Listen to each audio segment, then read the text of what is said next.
महादेव त्रिलोकपति जो सृष्टि के संहारक हैं, वो खुद मृत्यु के कगार पर हैं।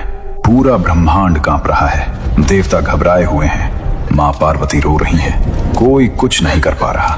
और तब एक नीली देवी प्रकट होती हैं। उनका रूप भयानक है, लेकिन उनकी आंखों में करुणा है। वे महादेव को अपनी गोद में उठा लेती हैं, बिल्कुल एक छोटे बच्चे की तरह। ये देवी हैं महाविद्या तारा, तारणहार, पार लगाने वाली। लेकिन आप जानते हैं तारा का जन्म कैसे हुआ, क्यों उन्हें नील सरस्वती कहा जाता है?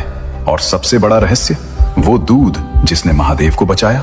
10 महाविद्याओं में तारा सबसे करुणामयी है। जब कोई और रास्ता नहीं बचता, तब तारा माँ आती हैं। आज हम जानेंगे वो कहानी जो शास्त्रों में छुपी है, वो सच्चाई जो बहुत कम लोग जानते हैं। तो बने रहिए, क्योंकि ये यात्रा आपके विश्वास को मजबूत करेगी। दोस्तों, इस कहानी को समझने से पहले हमें जानना होगा 10 महाविद्याओं के बारे में। पुराणों में एक कथा है। एक बार भगवान शिव और माता पार्वती में विवाद हो गया। बात इतनी बढ़ गई कि शिव जी कैलाश छोड़कर जाने लगे। माता पार्वती ने सोचा, नहीं, मैं उन्हें जाने नहीं दूंगी। और तब आदि शक्ति ने अपनी 10 शक्तियां प्रकट की। ये 10 शक्तियां चारों दिशाओं में प्रकट हुई, इतनी भयंकर, इतनी शक्तिशाली कि खुद शिव भी रुक गए। ये हैं 10 महाविद्याएं। काली, समय की देवी, संहार की शक्ति। तारा, तारणहार, करुणा की देवी। त्रिपुर सुंदरी, सौंदर्य और ऐश्वर्य की देवी। भुवनेश्वरी, सृष्टि की माँ। छिन्नमस्ता, आत्म बलिदान की देवी। त्रिपुर भैरवी, तपस्या की देवी। धूमावती, वैराग्य की देवी। बगलामुखी, स्तंभन की देवी। मातंगी, वाणी की देवी। कमला, लक्ष्मी का रूप, समृद्धि की देवी। इन 10 में से आज हम बात करेंगे माँ तारा की, दूसरी महाविद्या जो सबसे अधिक करुणामयी है। अब बात करते हैं माँ तारा के स्वरूप की। उनका रूप देखते ही समझ आ जाता है, ये कोई साधारण देवी नहीं है। माँ तारा का रंग गहरा नीला है, जैसे घने बादलों का रंग, जैसे रात के आकाश का रंग। कुछ जगह उन्हें हरे रंग का भी दिखाया जाता है। उनके 4 हाथ हैं। पहले हाथ में कैंची, जो बंधनों को काटने का प्रतीक है। दूसरे हाथ में खड्ग, जो अज्ञान को नष्ट करता है। तीसरे हाथ में कमल, जो शुद्धता का प्रतीक है। चौथे हाथ में खोपड़ी, जो अहंकार के नाश का प्रतीक है। उनकी 3 आंखें हैं। तीसरी आंख ज्ञान की आंख, जो भूत, वर्तमान और भविष्य तीनों देखती है। उनकी जीभ बाहर निकली हुई है, लाल रंग की। ये संसार की सभी नकारात्मकता को खा जाने का प्रतीक है। उनके वाल खुले हुए हैं, जंगली, आजाद। ये स्वतंत्रता का प्रतीक है। उनके गले में मुंडमाला है, 50 मुंड, 50 अक्षर, पूरी वर्णमाला का प्रतीक। कुछ चित्रों में वे शव के ऊपर खड़ी दिखाई देती हैं। ये शिव है जो शव बन गए हैं। शक्ति के बिना शिव शव है। ये तंत्र का गहरा दर्शन है।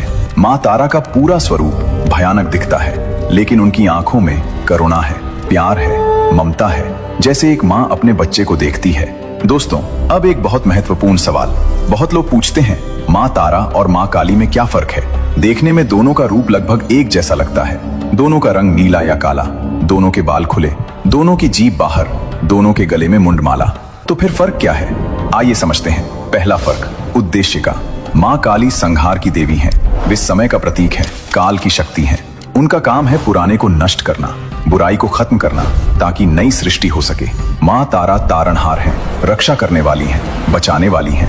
उनका काम है अपने भक्तों को संकट से निकालना, उन्हें पार लगाना। काली नष्ट करती हैं, तारा बचाती हैं। दूसरा फर्क, स्वरूप का। माँ काली खड़ी दिखाई देती हैं, शिव की छाती पर। ये शक्ति का प्रतीक है। ये दिखाता है कि शक्ति ही सर्वोपरि है। माँ तारा बैठी दिखाई देती हैं, शिव को गोद में लिए। ये मातृत्व का प्रतीक है। ये दिखाता है कि माँ का प्यार सबसे बड़ा है। तीसरा फर्क, हाथों में। माँ काली के हाथों में खड्ग, त्रिशूल, कटा हुआ सिर और खून का कटोरा। ये सब युद्ध और संहार के प्रतीक हैं। माँ तारा के हाथों में कैंची, खड्ग, कमल और खोपड़ी। कैंची बंधन काटने के लिए, कमल शुद्धता के लिए। चौथा फर्क, भाव का। माँ काली का भाव है क्रोध, रौद्र रस, भयंकर शक्ति। माँ तारा का भाव है करुणा, ममता, माँ का प्यार। सरल शब्दों में, काली नष्ट करती हैं, तारा बचाती हैं।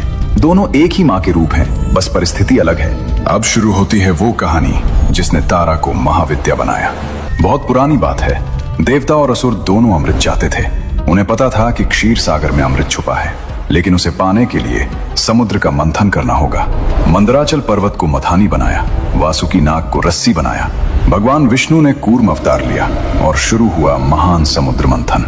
देवता एक तरफ, असुर दूसरी तरफ। पर्वत घूम रहा था, समुद्र में लहरें उठ रही थीं, और तभी सबसे पहले निकला हलाहल विष। इतना भयंकर, इतना जहरीला कि पूरा ब्रह्मांड कांप गया। हलाहल कोई साधारण जहर नहीं था, यह ब्रह्मांड का सबसे खतरनाक विष था। इसकी एक बूंद पूरी पृथ्वी को जला सकती थी। इसकी गंध सारे जीवों को मार सकती थी। इसका स्पर्श किसी भी देवता को नष्ट कर सकता था। इतना भयंकर, इतना जहरीला कि चारों तरफ अंधेरा छा गया। जहर का धुआं फैलने लगा, जीव मरने लगे, पेड़ सूखने लगे, हवा जहरीली हो गई। देवता घबरा गए, असुर भी डर गए। कोई आगे नहीं बढ़ रहा था।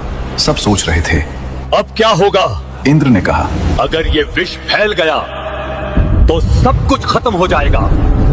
ब्रह्मा ने कहा, हमें भगवान विष्णु से मदद मांगनी होगी।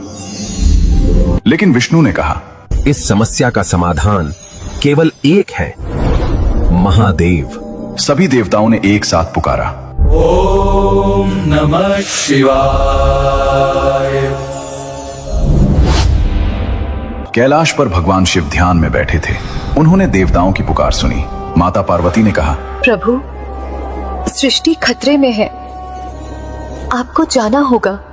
शिव ने आंखें खोली, वे समझ गए। उन्होंने त्रिशूल उठाया और समुद्र की ओर चल पड़े। जब शिव पहुंचे, देवता राहत की सांस ली। महादेव आ गए, अब सब ठीक हो जाएगा। शिव ने हलाहल को देखा।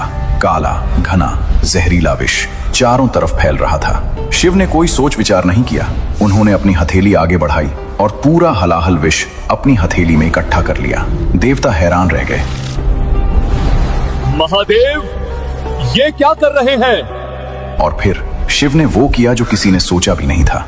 उन्होंने पूरा का पूरा हलाहल विष पी लिया। माता पार्वती तुरंत समझ गई। ये विष इतना खतरनाक है कि अगर ये पेट में गया तो खुद शिव भी बच नहीं पाएंगे।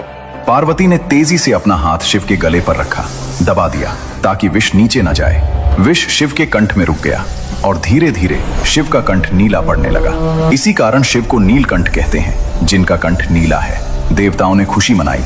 जय नीलकंठ, जय महादेव।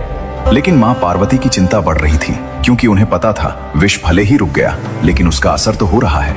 विष इतना तीव्र था कि शिव का पूरा शरीर जलने लगा। गर्मी इतनी थी कि हवा भी गर्म हो गई। शिव को पसीना आने लगा, उनका चेहरा लाल हो गया, उनकी सांसें तेज हो गईं। मां पार्वती घबरा गईं। उन्होंने गंगा को बुलाया। गंगा शिव के सिर पर बहने लगी, लेकिन पानी भाप बनकर उड़ जाता था। मां पार्वती ने चंद्रमा को बुलाया। चंद्रमा शिव के सिर पर आ गए। उनकी शीतल किरणें शिव पर पड़ने लगी, लेकिन कोई असर नहीं। फिर